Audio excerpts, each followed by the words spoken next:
course in how to win MLB DFS contests on DraftKings and FanDuel. My name is Tyler Tamboline, aka Toe Tag and Tambo, and I'm joined today by two pros playing DFS full-time, showing how you can win the game of MLB DFS on both DraftKings and FanDuel. We're going to share our secrets, how they consistently do this on a week-in, week-out basis, and we're going to go through even some of their lineups that they've won on recently to scores of the tune of over 100K. So before we get into it, want to remind you guys to hit the like and subscribe button, and I'm going to bring in my two hosts here, my other guys with me. I've got Mike Petta, better known as Hoop 2410 in the DFS streets. Most recently just had a 100K and 70K win, both in MLB, on top of many other scores in the DFS streets. And then my other guy, John Surabian, you guys may know him as JSURab.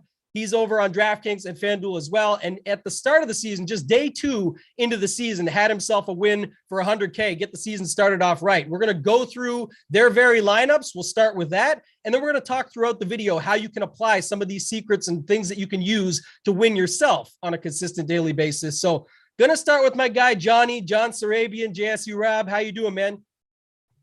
Ready to dig into these lineups, man. Doing good. So let's dive right in and talk through the build a little bit in the process. And beginning of the year, I've talked about this for the last 2 years playing MLB DFS when we do videos and stuff like this. When we start baseball season, a lot of times it's cold or around, the weather is cold in some of these places. The hitting is slower. We're seeing less home runs this year, especially bombs. So I go from almost like a smaller mini stacking approach to start the year. And then as the year goes on, I'll transition to more of a conventional 4 or 5 man stacking as the weather starts to heat up, as we start to see the offenses pick up. So in this lineup here, it's kind of exactly what you're going to see. I focused on 2 main teams. It was Texas and Houston, where I had 3 mans. And then I pretty much found the best value that I could, which was Robinson Cano and the team at 2,400 as a filler, and my favorite one-off in Shohei Ohtani. So the team was built through Houston and Texas, and I kind of just had the fillers to finish the piece with my favorite value and favorite stud. And that's kind of the way I like to build to start the year. And then, like I said, as we get through the year, it starts to become more conventional with 4 and 5 mans. But I'm a little unconventional the way I play. I don't subscribe to, you have to do, things one way. There are multiple ways to get to the top. There always is. But the real reason why I feel like I have an edge is because I'm fine with cutting off 3/4 of the slate and pretending like they don't exist. And that's what I did in this lineup. I pretty much pretended, outside of, the Texas-Toronto game and the Houston-LA game, that most of the bats just didn't exist except for my one value play. And that was how I got to the top. And that's how I've gotten to the top a few times at the beginning of the year. So yeah, no, I like it. And there's more to talk about. And that's what we're going to do on this video, guys. When we go throughout, stick around, because going to talk roster construction, one of the hardest parts of DFS in general. It's no different in MLB DFS. JSU just hit on a few of those items he mentioned, but we'll be talking more about that as we go throughout. And one of the things I noticed too was that not a lot of guys you're super low owned. You don't need, I think everyone tries to find this sort of diamond in the rough, or I need the stack that's only going to be 1% owned. We'll talk more about that as we go throughout. Hoop, I'm going to bring you back in, man. Last time we did this Trust the Process video was for our PGA show. You guys can go and check that out back in our history here on this Run Pure Sports channel on YouTube. But Hoop, I'll bring you in. Want to talk about the lineup. I think it was back on April 15th. Took down 100K again for you. I know recently you just did it again and took down another 70K, but we're going to talk about that lineup. Talk to the people a little bit about what your thought process was here and go through the lineup a little bit. Yeah, I mean, just to add on to what JSU said and talk about some of the points that he brought up, very similar conversation to what we had in the PGA show. He started out by talking about making stands and, cutting games out. On the PGA show, we talked about making stands, eliminating some of the golfers, not playing too many guys. So a common theme that you're going to hear a lot throughout these videos with the Run Pure team. So can't play everyone. And if you go to other places, they'll kind of lead you down that path of playing everyone. At Run Pure, I honestly think that's what we do the best, making stands, bold calls, and sticking to them and implementing those strategies while we build our lineup. So for me, on this team specifically, common name Ohtani. He was in JSU's lineup. He's in mine here. So this was basically a Angel stack. So I was high on the Angels here. And, I talked about this on some of our other shows. I mean, you get two of the best hitters in baseball under 20%. I mean, Mike Trout at 18%, Ohtani at 17%. And this was a full Friday night slate. So to me, that's a bargain. Anytime I can get those guys that low. Jared Walsh was kind of the key to this lineup with 23 fantasy points. Ohtani had 30. Then I had to throw in my guy Marsh, who didn't do anything. He was only 4.8% owned. But the key to this lineup was the Angels finding success. Then I mixed them in with some Dodgers guys who kind of got me over the hump late. This was a late game, and I've joked on a few of the shows and recaps that I didn't even stay out for the sweat. It was 1 a.m. Eastern when this ended. I was in the sheets. My son had a baseball tournament early on, so I didn't get to sweat this one out. Woke up, and the team got the job done. The key was Gavin Lux, it appears. 22 fantasy points here, had some big hits late in that game. Then the last piece on the offensive side was Zach Collins. I was just looking for a cheap catcher. He was continue to get a good lineup spot in this Toronto. He's batting like 5th or 6th, I want to say, in their lineup, and he was super cheap. So actually he's batting 8th, but still cheap. Got 10 fantasy points. Take that for a punt catcher. And then I remember this night with Carlos Rodon, I just locked him into every lineup. He was very popular on the slate, 50% owned, but I had 100%. So when the guy goes out and gets you 32.75 fantasy points, and you have him in every lineup, it makes it easy, or makes it a little easier to get to the top. This Gore guy is a young prospect.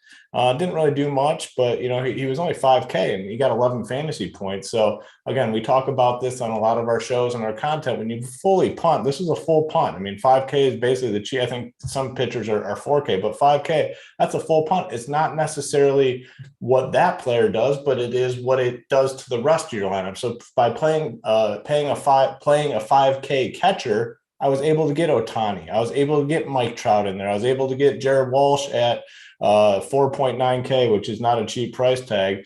So really, fully punting one of my pitcher spots allowed me to get in some of these big names. Trey Turner, 5.7K, got 18 fantasy points. So this was a good night. Had another good night this most recent Friday. And, we're just getting started here in Mlb Dfs. We have a very, very strong team covering all sports. And once, things slow down on the NBA side, we're going to be bringing even more sharp guys over to really dig into the MLB content here at Run Pure Sports. Yeah, and I think you dove into some of the key points there, but just to mention it, like both of you guys talked about being able to whittle down the field. And we're going to talk about that when we get to sort of player pools, exposures, all of that as we go throughout the show. But one of the key points that you brought up, and I think not enough people talk about this across all sports in daily fantasy, is around, well, this guy's going to be high owned. You can't play him. The other way to get the leverage is, that is one way. You could just what we call fading a guy, but you can just say, look, I know the guy's going to be 50%. I'm all in. I'm going to put 100% of the chips in on this guy, put him on every single lineup. That's the other way to get leverage, because while 5 out of 10 are playing him at a 50% ownership, the other 5 are not. And you're just willing to say, I'm having him in all of my lineups. So I like that you brought that up. We'll pull the lineups down for a second, but I think a lot of what you guys just saw out there is going to be very, something that we're going to go back to. You can apply everything we talk about on this video back to what we saw in that, like with Hoop's lineup right there. He had a 4-3-1. What does that mean? 4 Angels, 3 Dodgers, and a cheap catcher one-off. 2 pitchers you have to play on DraftKings, and that's what made it work. The punt pitcher being the guy that was cheaper at Gore at 5,000 makes it so you can fit an Ohtani and Trout together at their high prices in the outfield. So we'll go through more of that as we get throughout it. JSU, I'm going to kick it back to you. We're going to start off with some more generic stuff, just talking general MLB notes, the point system, sort of the breakdown there. Talk to me a little bit about both sites, that you play on as far as DraftKings and FanDuel go, what you see there, and then, maybe some pros and cons of the sites, if anything different, and then anything beyond that you want to bring up. Well, I think the biggest difference is clearly the 2-pitcher site to the 1-pitcher site, right? DraftKings is a 2-pitcher site. FanDuel is a 1-pitcher site. And on DraftKings, I think the main difference is on those two sites, when you play FanDuel, you want the guy to go out there, get you the win. The win is very important, a quality start where you get extra points for, not giving up as many runs and having a good start. You get 4 extra points for that, 6 points for the win.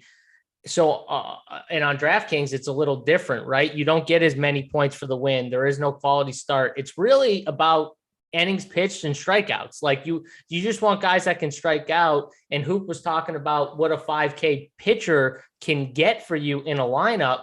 That's the thing with DraftKings. You can punt at pitcher more often and fill those bats. And even if your pitcher gets you 10 to 12 points, it doesn't kill your lineup. It actually is fine for your lineup, because really what you're doing is trying to get high upside with those bats when you can get an Ohtani Trout stack, or you can pay up for the Dodgers or Coors Field where all those price tags are elevated, but you want those guys. You can do that on DraftKings easily. I think on FanDuel, strategy wise, like I like personally paying up for pitching. I very rarely pay down unless I just see a complete pricing, discrepancy where the guy is just way too mispriced. And I think he has upside to be the top pitcher on the slate.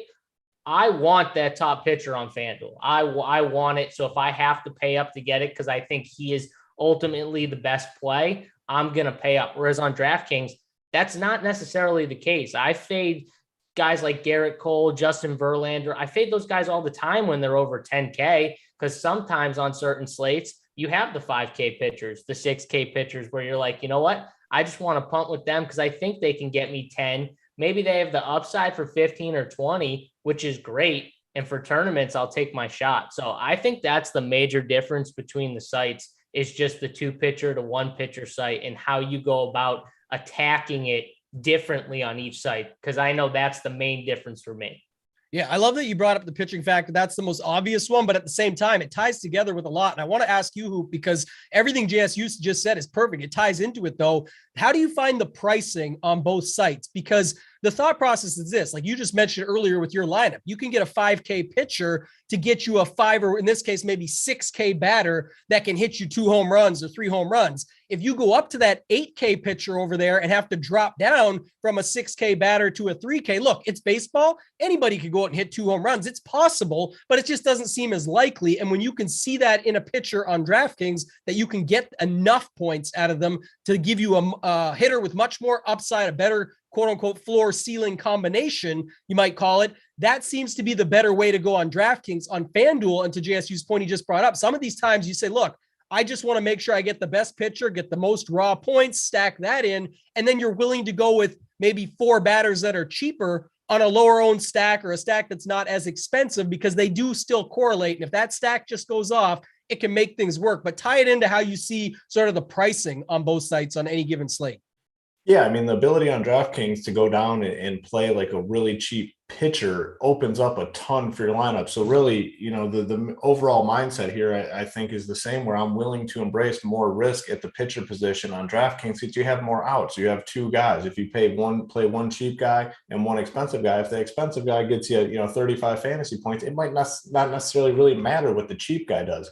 On FanDuel, though, where you only have 1 pitcher, you kind of got to get that position right, because if you don't, you can be in big trouble. And the pricing on FanDuel, they don't really have those bottom barrel prices. Like typically the cheapest starting pitcher is going to be about 6.8K, where the most expensive is probably going to be around 11K. DraftKings will come down to 5K to 4K, and then that really opens up things in your lineup. So I think the overall message that we're all kind of saying here is you can embrace more risk at the pitcher position on DraftKings, where you can't necessarily do that on FanDuel. You just have less outs to get there. One other point that I wanted to bring up is in terms of the stacking. On DraftKings, you can play up to 5 guys on one team, offensive team. On FanDuel, that number is only 4. So you can only play 4 guys from the same team on FanDuel versus the 5 on DraftKings. So if you are stacking, you can do a 4-4 on FanDuel, 4-3-1, 4-2-2 on DraftKings. You have more flexibility in terms of number of guys that you can play from the same team. You can play 5. You can go down to 4. much more, different combinations. So that is the only other glaring difference. I mean, in terms of the hitting points, very similar between both sites. The home run is worth a little bit more on FanDuel, the way they allocate the run scored and RBI and things like that. But overall, I mean, if a team wins it on DraftKings, an offensive team, let's say the Dodgers go and score 15 points, you're probably going to need them on DraftKings. You're probably going to need them on FanDuel too. So I don't really get too deep into the weeds with that stuff. Very similar in terms of overall points you get from offensive players. Yeah, I like that you switched it over and brought up the bats. That's a perfect call because, like you said, five men on DraftKings, 4 max over on FanDuel. And for those watching this, I mean, we want this video to be for everybody. If it's your first time playing MLB DFS, or if you're an intermediate or advanced player, wanted to find out some of these extra secrets or ways to be different, unique, just get a different flavor of what you're trying to do out there in the MLB streets. I think that's important that you brought that up. So to clarify, when we're talking like a 4-3-1 or a 4-4, what we're talking about exactly is 4 batters from the same team. So a 4-3-1 would be what Hoop showed earlier on, where he had 4 guys on one team, 3 on another in their batting order. It doesn't need to go in the exact order. It's just where they are on what team they play for. And then the 1 signifies a one-off. So you're just picking a one-off, and you can go both ways with it. I know JSU mentioned earlier, sometimes you want like an Ohtani one-off because he's a strong hitter on a good team on a capable upside of 2 to 3 home runs, and he just fits with your cheaper stacks. Other times it's like a punt catcher or a cheap catcher that you're saying, look, catcher's bad today as a position at a position as a whole. I just want to fill somebody in there that can get me 8 to 10 points because it makes everything else work the way I want it to. Now, JSU, I want to go back to you as we flip on to the next segment here, which is contest selection. You definitely do things differently across all sports than most. I think you're not always you're very rarely actually an MME player, me knowing you personally, but just saying like you'll do it for golf here and there and things like that. But what you do so well is you pick and choose your spots. You usually play 3, at most maybe 5, 6 lineups, depending on what type of tournament it is. And so that really changes things, right? Regardless of how you look at it, it's, you can go, some people say all the time to me, I'm playing 3 lineups. Do you think I should go all in on this? Now we're talking baseball. We could be talking to you go all in on one stack. They say, what about my pitchers? Do I do what Hoop said earlier and just put them on every lineup? So talk to me a little bit about contest selection in general, how you go about it, what's best for you and why, and then how you would recommend it for others out there, because Hoop talked a little about this on the golf show that we did like this, the Trust the Process series, but talk to us a little bit from your mind, what you're thinking. Yeah. So, when I go through my contest, normally on a day-to-day basis, I play 3 lineups. 3 lineups is probably my average. Sometimes I'll play 4, sometimes I'll play 2. It depends on a few things, but for the most part, I like to play 3, and I play it for most sports, but we're talking MLB here. And really, I like to play 3 because I think I have a really good feel for, I don't always go all in on like pitchers per se, but I like to have a little bit of a nice combination of 3 to 4 pitchers, depending on how comfortable I'm feeling. And 3 is like the perfect number because then I can play like each pitcher in 2, like on DraftKings, because you have to play 2 pitchers. So you can kind of rotate them and get a mix of each with each other. So I'm not going all in on one pitcher every slate, but I'm going to have 2 out of 3, lineups with my favorite 2 pitchers. And then like my one-offs, maybe if I have 3, I'll have 2, 2 with him, or I'll have 2 more pitchers and be able to kind of mix and match with my other guys. That way, if I get 3 out of 4 pitchers right, I'm going to have a decent combination of pitchers. On slates where I get all my pitchers right, then, it's just all about the bats. But I like that because it gives me more outs. And I don't think people sometimes, look at that way. But like for me with pitching, I just want, with my 3 lineups, I know some people in these contests are going to play 150 teams. How do I beat that? I can't beat that by playing, in my 3 lineups, I'm just going to play, 6 different pitchers. I'm not going to beat them doing that. And I know that going in. So it's the same thing with my hitters. I want to find 2 or 3 teams where I can just mix and match my different types of stacks, but stick with my 2 or 3 teams, because I'm not going to beat the 150 maxers playing my 3 teams if I'm just spreading out the bats all over the place and getting, a piece of everything. That's what people try and do. And it's the wrong approach, especially if you're playing less teams than what the max is in each tournament. And every tournament's different too. Like if you look at the higher stakes, some of the higher stakes tournaments, guys can only play, 12 teams, 13, 18, whatever, the entries is. Some of it's 150, but the same thing applies. Like even if some higher stakes guys might play 13 teams in the 777, and if I got 3, I'm still way behind them. So I got to stay as tight as possible with my player pool, my pitchers, my hitters, to kind of try and get a leg up on those guys, because I'm not going to beat them just spreading myself out too thin. And that's what people do way too much in DFS. And it's, I think why I have a good feel for my process and why my process doesn't change for pretty much every sport.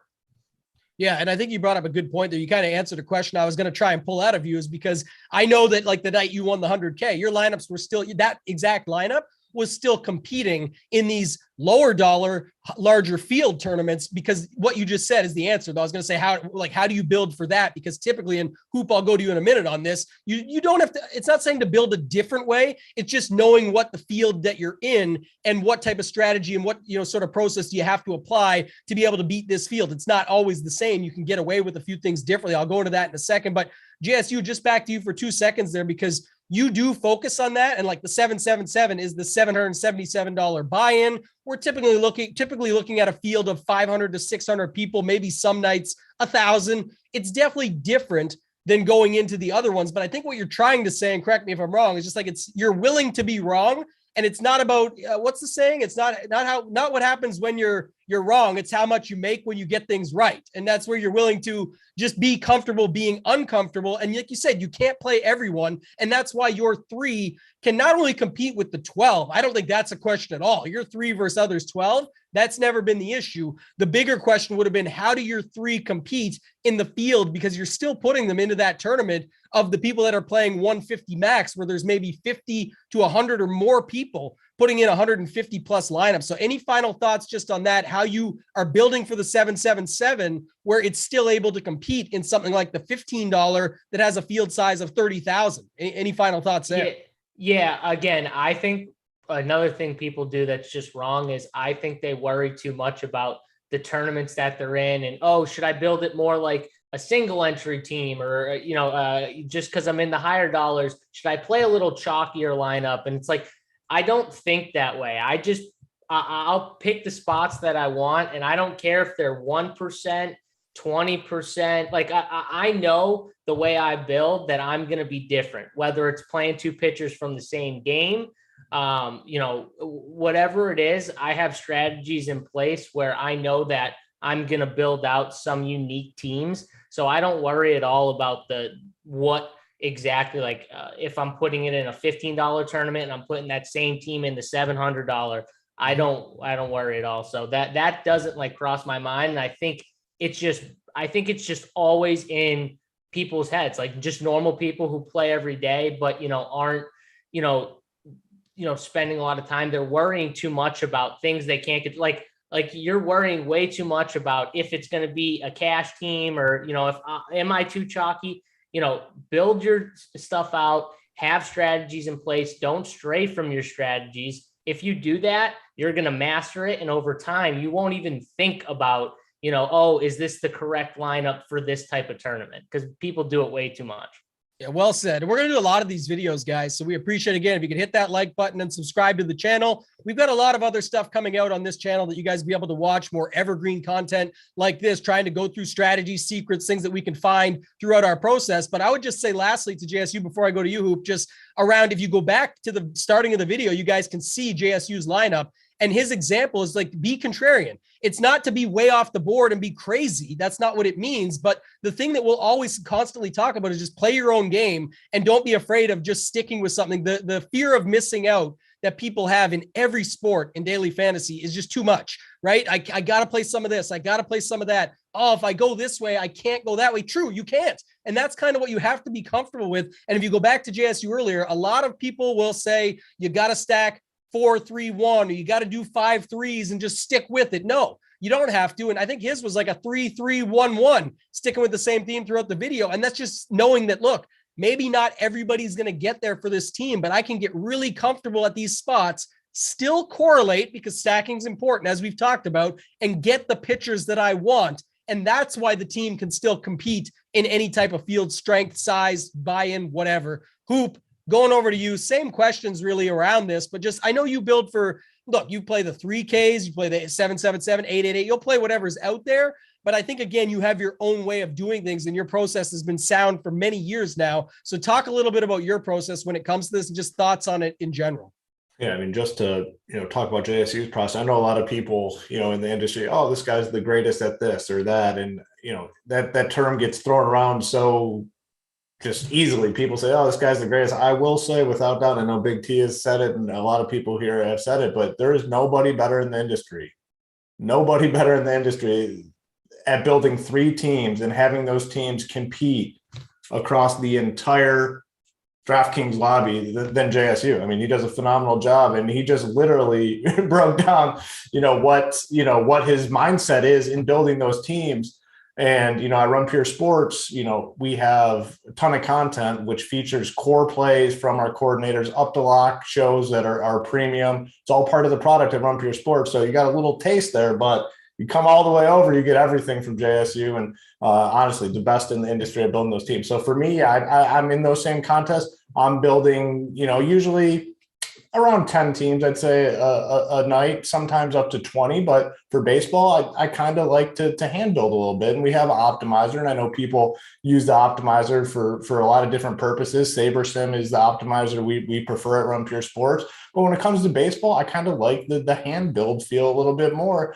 And, a lot of the same points that JSU made, but on a, larger scale in terms of my player pool. With the pitcher position, I'm willing to, on a full slate where there's, 30 available pitching options, I'm willing to play just 4 or 5. And I think a lot of people are not willing to do that. Now, some slates I play 8 pitchers, some slates I'll play 9, but I am willing to go to that really low number. And that just goes back to the overall point that we made on the PGA video, that we now made on the MLB video, and that we will make on the NBA video as well, where you have to narrow down the guys you're playing. You have to take your stance. And yes, that does result in certain nights where you get $0 back. No matter what you play, you're going to get 0 back. That's going to happen. But that's the beauty of DFS, where guess what? I may have put X amount of dollars in and returned 0 today. Tomorrow I can come back and I could win it all. The next day I might lose, can win it the next day. You have to find your strategy. You have to stick with it, but you have to make stances. And I think that's the overwhelming main point that you're going to hear on a lot of these videos. So it's kind of, my mindset with that. Yeah, I'll come back to you in a second. One of the things you just said, I think, is so important across playing all daily fantasy sports. I, of course, myself still play all these sports, dabble in the streets. And I think one thing I talk about all the time that I think is very important is kind of to JSU's point, just adding on, but he has his strategy. He not only has his strategy, but he's using it across all sports. He's been able to develop the process where he can fine tune it for whichever sport it is that he's playing. And I try and do the same, but it definitely takes time and practice, experience, everything Hoop was just talking about, where you're going to be wrong on many nights, but that's also got to be, you hear the old saying, my dad used to say it all the time, there's win or learn, no losing, right? You're going to learn something from those losses. You want to know that you made a mistake, figure out what it is and be able to get better. That's the whole point of this game that we play. And that's how you do it. If you're just playing some of everybody in every sport that you're playing, that's the problem. What can you really learn from it? Because one lineup almost got to the top, but you probably don't even know how you got to that lineup, because what about the other 9, 10, 149, whatever number it is you're playing of lineups? You didn't have a process to get there. So I think it's very important. Find what you want to focus on. If you want to be like JSU, play 3 to 5. If you want to be like Hoop, play 10. If you want to mass multi-enter, we have SaberSim over at Run Pure Sports. You guys can use that. But what I'm saying is, even when you're doing that, I think it's very important to make sure you're still practicing other things. And I'll give an example. If you're going to play 150 MLB DFS lineups, I think you should be forcing yourself. You don't have to do this, just my opinion, to find a lineup that's your single entry lineup, even if you only put it in the $5 single entry or the 12, to get better at being able to pick what you think is a good single entry lineup. And the reason I bring that up is because one of these nights you might pop a live final, or something. And now you've got one live final entry, but all season long, you've been practicing for multi-entry and playing 150. And then when you get to these live finals or these opportunities, or like you win a ticket into the 888 or the 777, you don't know which lineup to pick. And you really stress that lineup and start worrying about you don't have a process for it. That's why I'm saying no matter what you pick and do, I would suggest still having a 1 to 3 max strategy for when these opportunities come up. And that's why you hear so many people going into a big dollar, higher dollar entry or to a live final. They say it was really rough their first time because they stressed over the lineup all night long or day before, couldn't figure one out. And in the end, they ended up making a bigger mistake and not capitalizing on the opportunity. So I think that's pretty important for all sports. Hoop, I want to go back to you. You did just talk about player pool a little bit. We talked enough, I think, about narrowing it down in general, but that's not to say, we're straying from the other strategy, which is obviously you still want to stack in baseball, right? You still want to find your groove and pick your spots and the teams that you're on. So talk a little bit about your process when it comes to that, how you pick these teams to get down. It doesn't have to be exact, but you know what I'm going with when it comes down to stacking. You still have to pick your spots. Yeah, and I'm going to talk because I, previously played a lot of head-to-heads, 50-50s, double-ups, kind of shifted a little bit more towards the GPP side of things. But I just want to talk about my mindset and how it has shifted over the years. Always played cash games, head-to-heads, 50-50s, double-ups. And you need to have a different mindset when you're building GPP teams. In those cash games, a lot of people still play, and they're not as popular as they used to be. You're looking for safety, okay? So how do you get the most safety in MLB DFS? It starts at pitcher, okay? These pitchers for the most part, these top-tier pitchers, the good ones, more times than not, are going to go out there and get you 6 to 7 innings. They're going to get you 7 to 10 strikeouts, potentially pick up a win. That is the easiest way to get safety in MLB DFS. And the one way you can explain this to everybody is, okay, you got the pitchers that have that safety. You go to a guy like Mike Trout, probably the best hitter in baseball. There is a non-zero chance that Mike Trout, against the worst pitcher in the MLB, whoever that might be, he can go out there and go 0 for 4 on any given night against the worst pitchers in baseball. The starting pitchers, typically, if they're going up against the worst offense, whatever you think that's going to be, the best pitcher versus the worst offense, 90% of the time is going to go out there and get you a good start. So that's how you start with the safety for cash games. Other areas that you might want to look at, cheap guys high up in the order for an offense that's projected to score a lot of runs. So if, let's say, we'll use the Blue Jays right now, they have a powerful offense. If they're at home against a crappy pitcher, they're going to be projected to score probably 5.5, 6 runs. If they have a guy that's really cheap batting at the start of the order, you're going to want that guy in your lineup tonight. And then you want to look for, obviously, some upside. How much value do we have on the slate? How many of those cheap guys do we have on the slate will dictate what power bats you can get up to. So that is the mindset with cash games. You're not looking for stacks. You're not looking for teams. We showed you our teams that won these tournaments where there's some correlation in those lineups where there's hitters from the same team. You don't need to worry about that correlation when you play cash games. It's for baseball, that's the easiest way to describe it. It's easier than any other sport in terms of cash games versus GPPs. The GPP mindset is what we've been talking about. You're looking for, those teams to correlate together, 5-man stacks, 4-man stacks, 3-man stacks. You can take a little more risk at pitcher, especially on DraftKings, like we've talked about, where they have the cheaper guys that you can play. So that's the biggest difference, cash games versus GPPs. We talked about narrowing the player pool. You just got to make stands. You got to make your stands. You can't play every offense. You can't go through a 15-game MLB slate. Sometimes we get those on Friday where everyone's playing on Friday night. There's literally 15 games, 30 teams to choose from, whatever it may be. You just can't play everyone. You got to cross games off. Sometimes we have weather. Sometimes weather makes it easy where we can say, this game's too dicey to play. We're just going to cross it off the slate. And sometimes you can use that to your advantage. If it's looking like there is some weather, but it's going to play, that game's going to be lower owned. A lot of different ways to go through an MLB slate and narrow down your player pool. At Run Pure Sports, how we help you do that? Well, we have our shows. We have a free show before every slate. We have a premium show, Up to Lock. We have core plays where our coordinators are going to give you their main pitchers for the slate. They're going to give you their main offenses, their main hitters. We have a playbook, which is a more general breakdown of their overall slate, a position by position breakdown where, hey, these are our favorite pitchers. At first base, we like this guy. Second base, we like this guy. We just want to make it easy on people. I know a lot of people play DFS and they have full-time jobs and they're getting off of work at 5 p.m. Eastern. The slate starts at 7 p.m. Eastern. We take the work out of it for you. We say, hey, if you don't have time to go through and dig through everything, we've already done this. We've been doing it all day. So here you go. Here's what we're thinking. So these people can come home and make competitive teams. So there are a lot of different ways you can use our content over at Run Pure Sports, but I'd say narrowing the player pool might be the number one benefit of being a member at Run Pure Sports. Yeah, and everything you just said, like the work's already done. It's an outline, right? That's what a core is. You can take the core and say, okay, they're recommending playing this. Then you can go over to the playbook and find some of the other popular plays. Take these strategies and secrets that you're learning within this video, be able to apply them and put together a competitive lineup. And we see members doing it all the time in all sports, winning over here at Run Pure Sports. JSU, basically what we're talking about, just going to flip it over to you now. You mentioned already 3 to 5 lineups, everything there, but what are some of the factors in deciding your player pool? Like how you're already saying, you have to cut it down, but how do you get to where you land at? What are some of the factors in deciding the player pool that you roll out?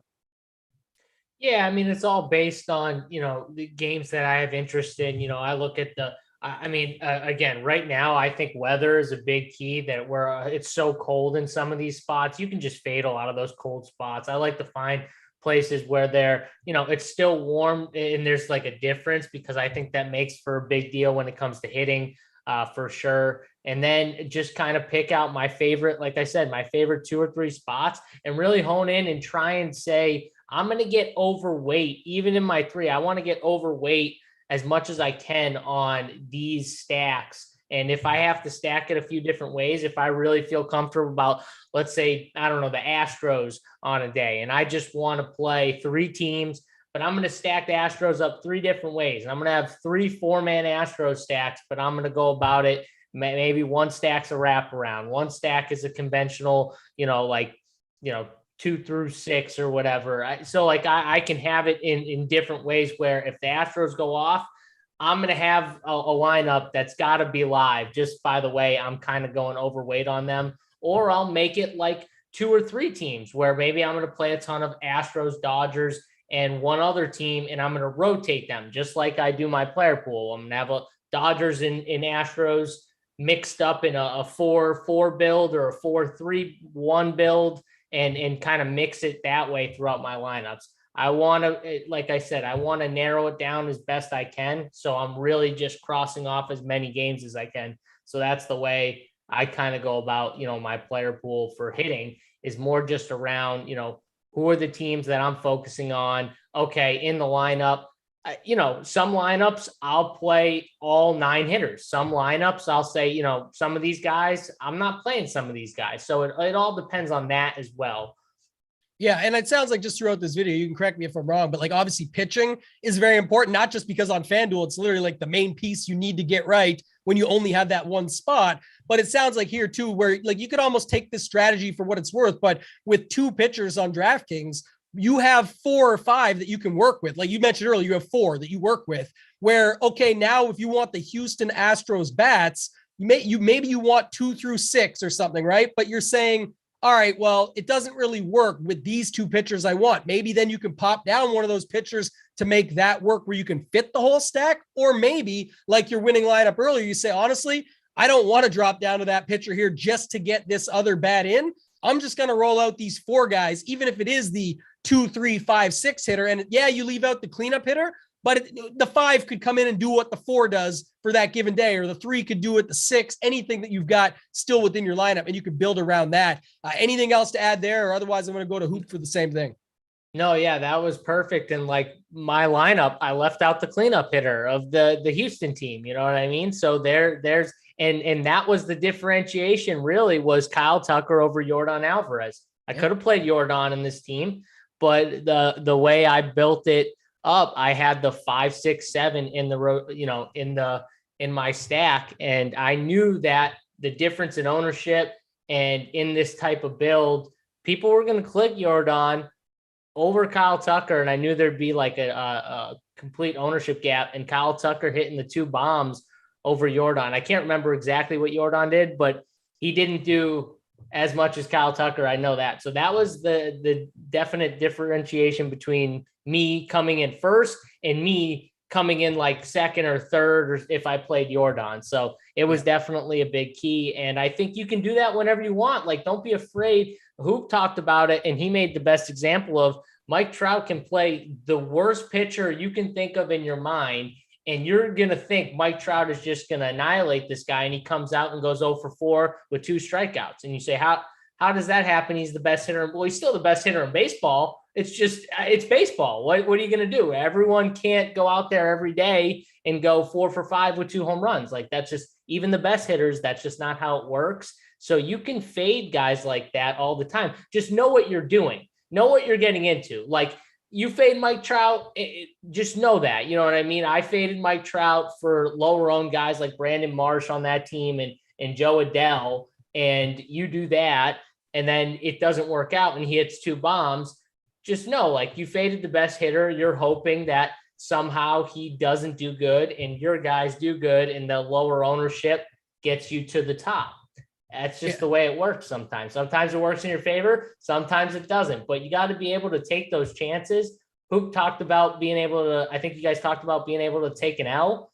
I think that's another great point. I think for people who have been playing for years, like when I started playing, I can tell you right now, the guys who I watched in the high stakes, 90% of those dudes ain't around anymore. Hoop's one of the guys that are still around because I can remember his teams up there. But I used to watch all those guys. I used to watch all the high stakes competition back 5-6 years ago in NBA, MLB, NFL, you name it. And most of those dudes ain't around anymore. There's a reason why, because it's tough. It's hard. The swings in DFS are really hard. You got to learn how to lose and learn from it. And if you don't know how to lose and learn from it, you ain't going to last long. You might have a nice stretch run where you're on fire for a year, but then the next year comes, you don't learn from anything and you lose, it swings down, you're out. And that's what happens to a lot of these guys.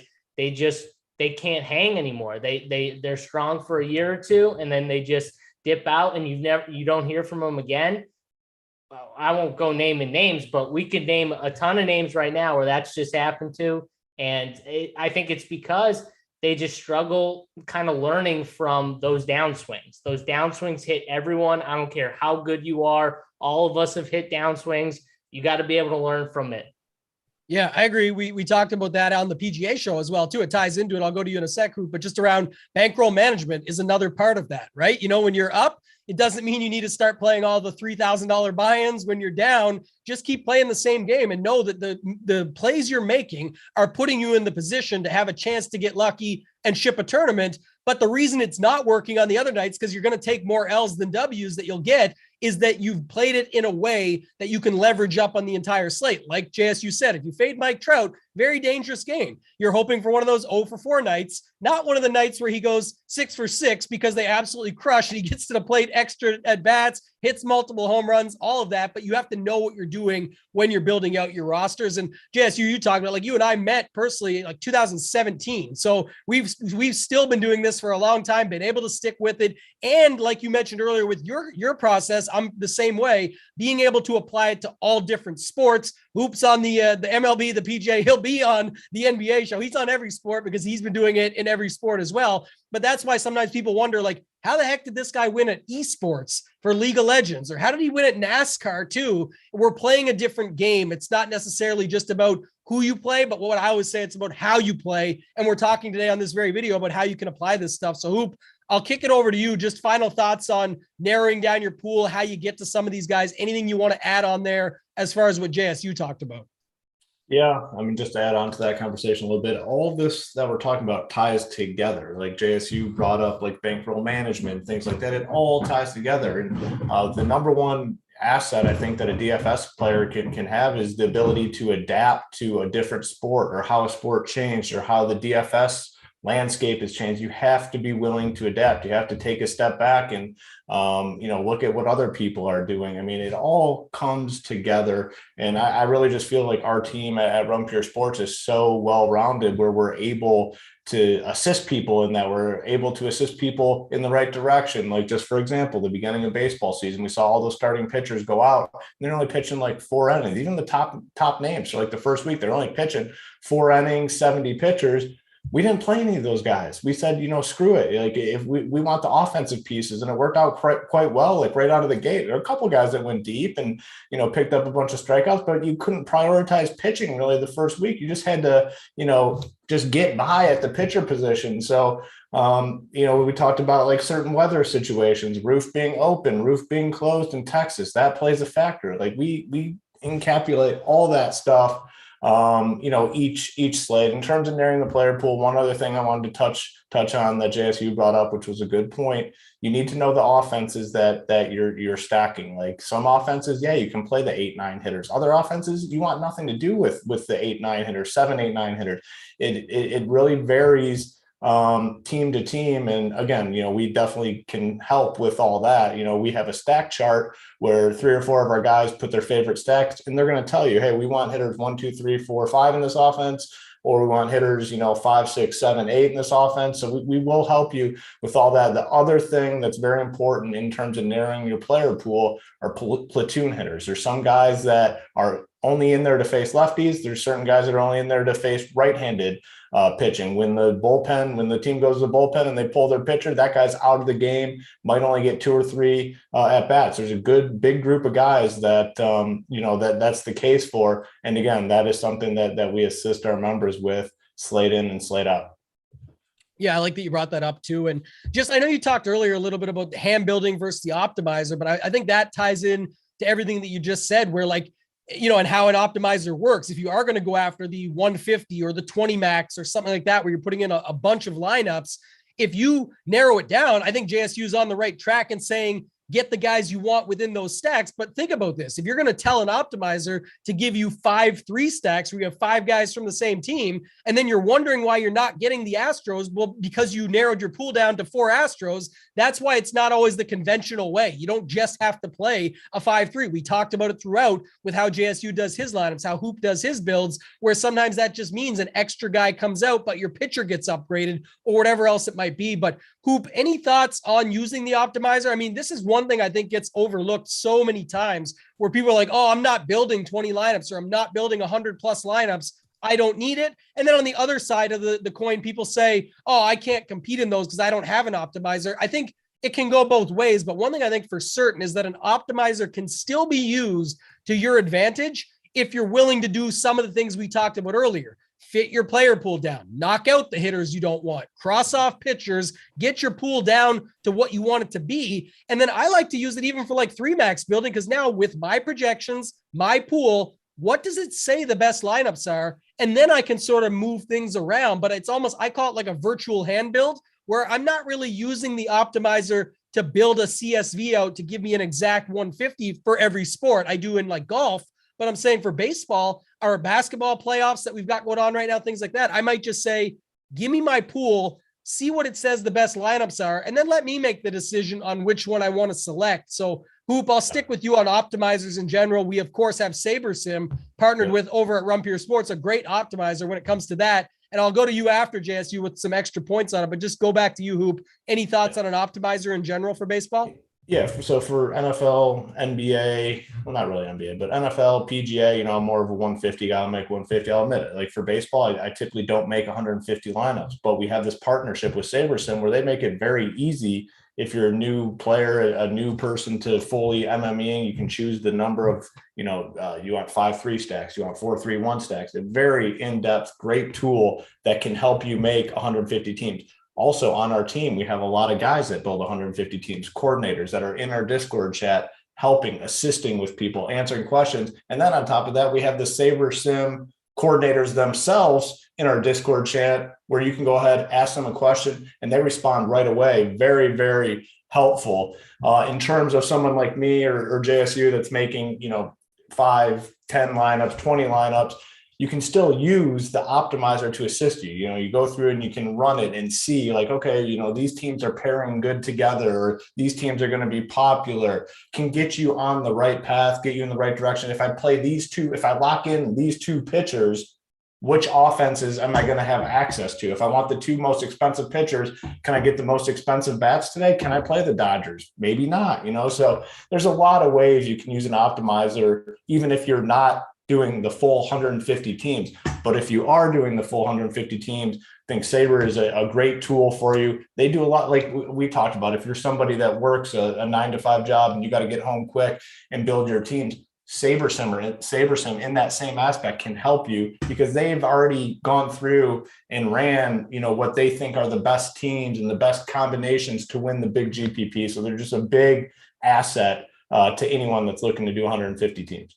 Yeah, and I like the point you brought up there at the end around just sometimes it's good just to go in even before, whether you're a hand builder, a 3 max, 5, 20, 100, 150, doesn't matter. Sometimes just going into the optimizer and see what it's spitting out can help you see how you want to attack the slate, because you're saying, oh, it's saying that everyone can fit in these expensive bats today. Again, like I said, it's not always who you play, but how you play. You might just be as simple. It might be as easy as saying today, I'm going to play some of the cheaper bats with the higher end pitchers because it's trying to force the mid tier with a cheaper pitcher with expensive bats. I'm going to go differently, play these cheaper bats with these more expensive pitchers. And you're not really changing up much as far as getting good players, correlation, stacking, everything that we've already talked about throughout this video. You're just flipping it to say, I'm going to play the slate differently. And we, of course, like I said, have the SaberSim premium add-on over at Run Pure Sports. You guys can use it. Again, you get it for all sports. So this is a baseball video related to MLB, but you can, of course, use it for NBA, PGA, MMA, all the other sports across the industry. JSU, flip it back to you. I know you've been involved with SaberSim, getting all the tidbits, tricks, everything, going through it and using it. What are your add-on thoughts as far as an optimizer for MLB specifically? Yeah, I think the best point, even if you're someone who makes 3 teams or, whatever you do, you could just use SaberSim or your whatever optimizer you choose to use, just to kind of see what it's spitting out and what it's giving you for the slate, because it might kind of give you an idea of where people are going on the slate, who's projecting well, what pitchers are is it jamming in to your builds. It kind of is the way of because we know what, 80% of the people are probably using optos in these large field GPPs. So that I don't know, at least 3/4 of your of the entrants in the tournaments that you're in are going to be using some sort of opto. So using the opto just to kind of see where it's at can kind of help you in tournaments in the mindset of just being like, okay, this is kind of giving me an idea of where the masses are. Let me see if I can get a little different with roster construction, with stacks, whatever it is. The team total, where you can bump team totals up and down, that can drastically change on SaberSim. So I like using that. Like if I like a team, but it's projected a little lower and I start to bump it up, and then I start to see them kind of start hitting in the SaberSim build, you can use that team total really well. I think AP and Jordan have done a video again over at Run Pure Sports. They've done videos where you can just they'll break it down like a tutorial for Saber, specifically when it comes to MLB stacking using the team totals tool on SaberSim, and they kind of go more in depth with it. But I think everything, all these tools, the point is you have to know how to take the information and use it correctly. You can get all the information you want. Listen, we got a ton of people who consume our content. There are a ton of people that consume content from other sites. There's so much content going around, so much information. The problem is learning how to digest content and then applying it. And I think that's something where you guys talked about, hey, listen, we got dudes who know nothing about NASCAR and ship NASCAR, and we got dudes who know nothing about PGA and ship PGA, and all these sports where they're not just experts. There's not like just us that are winning. There are other people that I've seen that come into the chat and said, I've never played NBA in my life, and then they win NBA a week later. And it's like, I think they're just really good at being able to consume information, digest it, and be able to apply it. Not everyone is really good at applying it. And that's where it's like DFS, where it says, like you said, Tambo, it's not who you play, it's kind of how you play. It's also about how you take in the information that's given you by the guys who know what they're talking about. You know what I mean? By the analysts like Tambo for golf, Hoop for golf, like Coop and Matty Ice and Keg for NASCAR, and on down the list of all these different sports, DC for baseball. Like you got to learn how to take in all the information, and until you do that, that's where the mastering of the craft comes in. Once you do that, you can be like Big T and go from MMA to NASCAR to PGA and literally just play all these sports. I'm just starting to do it. Like I never did that. I wasn't playing, NASCAR and PGA 2 years ago before we started Run Pure Sports. I only played NBA and NFL, and baseball. That was it. I played 3 sports. I never dabbled in anything else, not even golf. And now I'm playing golf. I'm so much more comfortable playing MMA. I love it. But the point is, it's because I'm a lot more comfortable being able to digest others' information. And before I was not. So I was only playing sports where it was my information that I was applying. Yeah. And I think that's a good cap on the optimizer stuff too, because like I say, you could take the information from those cores and tiers and everything we talked about at Run Pure Sports, or you can take the information even from just the free show. And you hear, oh, this guy's could be a good one-off. You can go into the optimizer, say, look, I'm set for the night. I'm playing one lineup. I love what JSU said about this pitcher. I love what Hoop said about this pitcher. So there's my 2 that I'm locking on DraftKings. I like the Astros bats. I want to make sure I get at least 3 of those, if not 4 or 5, whatever you want to put in, and then spit out what you get. And then you'll see a lineup that's like, oh, JSU mentioned that guy is a good one-off. There he is in that lineup as well. And you could just take something like that, and that becomes a very powerful, very strong tool to get you a good competitive single entry lineup that you're able to go up against anybody in the industry with, because it's people that have studied it all day. It's a tool that went and optimized it to find it for you, and it made sense with everything you took in and listened to. So that's my final piece on that. Hoop, any final thoughts on MLB DFS in general before we get out of here? And then I'll go back to you, JSU, for the same. Yeah, I mean, I think it was a pretty good breakdown overall. The same, points remain, the same, where, pick your guys, stick with them, make your stands. Don't be afraid to lose. Like that's one thing. And you just, any DFS sport you're playing, you can't be afraid to lose. That's why you're playing daily fantasy and not season long, because guess what? If you suck today, you can be great tomorrow. And that's the beauty of it. At Run Pure Sports, JSU talked about all the other sports. The one thing that we have that is different than anyone else in the industry, it's one price for all those sports. You want to get involved in other sports, we got you covered. All one price, everything on our website, you have access to for one price. And, a lot of times we run discounts and things like that. So make sure you check out our Twitter or our website to see what the most recent discount is. But, everything on our website is one price, and it allows you to have access to the greatest minds in the industry and get you involved in more sports. Like JSU said, I never played UFC, DFS before. We got titled one of the best in the industry at breaking down each and every card, NASCAR team, tennis team, soccer, every sport you can imagine, every sport that DraftKings offers contests for, we have content for, and it's all for the same low price.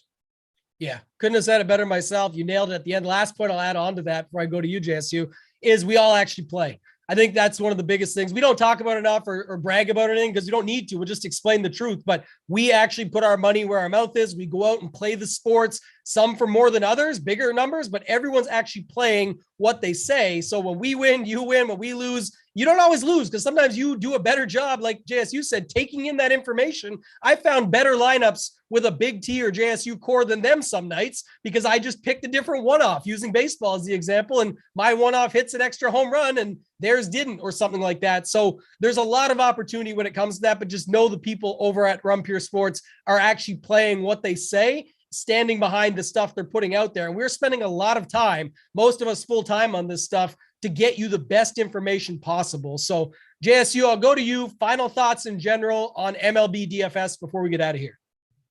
No, I mean, that was picture perfect. I couldn't have said it better. We play DFS. We love DFS. We win, we lose with our members and the people who take in our content. And that's the way it should be. That's the way I always thought it should be in my head. And I think at Run Pure Sports, it's just clear that I like being around guys that are the same as me, that we all play. We all love to help people and work with people to try and get better at DFS. And that's what we're doing here. And like Hoop said, I mean, no better price in the industry. $80 for a monthly membership at Run Pure Sports for every single sport is just a deal on its own. And we run promos all the time, but that's a deal in itself. So get in there, check it out, add the SaberSim package on top of it.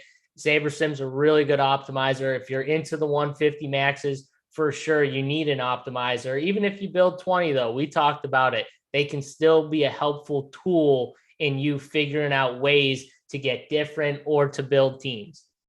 Yeah, that's key. Get in the Discord. It's a great community as well. And we're there to answer all the questions. That's the other benefit and bonus to you on the Up to Lock shows, the countdown shows, everything. You can ask very specific questions. I'm thinking of this stack and I want this one off just to tie in everything we talked about in this video today. So definitely get on over to Run Pure Sports. We appreciate you guys. That's going to do it for this episode of Trust the Process, MLB DFS. We are going to have more videos like this coming down the pipeline, absolutely free. So do us a favor, hit the like button, hit the subscribe to the Run Pure Sports YouTube channel. You'll get notifications when more of these free videos come out.